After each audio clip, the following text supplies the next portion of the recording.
Not all the interaction between the two cultures is quite this disastrous to native populations. So there's a substantial amount of time in which Indians do coexist independently alongside Europeans, and indeed many of the cultures of Indian people that we think of as quintessentially Indian couldn't develop until Europeans came because they depend on the horse.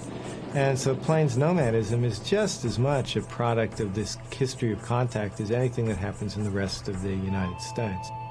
Indians increasingly developed a syncretic culture which adopted elements of Hispanic culture, that adopted elements of Catholicism, of the agricultural practices that the Spanish introduced, and developed a pretty widespread rudimentary understanding of Spanish.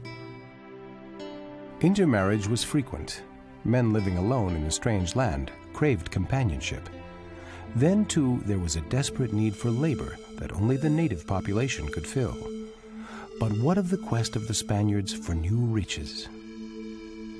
Ultimately, they didn't find another Aztec empire, and they found Indians that had a capacity to defend themselves against the slaving expeditions by the Spaniards.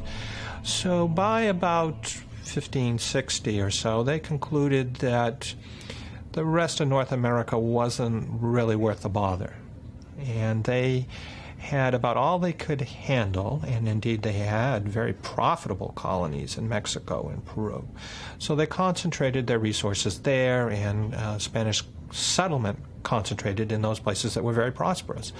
Why go live in Florida where there are not Indians who can be readily enslaved and there aren't gold and silver mines when you can settle in quite happily and prosperously so in Mexico or in Peru? So the Spanish Empire was immense, it was very rich, but it didn't really have the capacity for further expansion at the end of the 16th and early 17th century.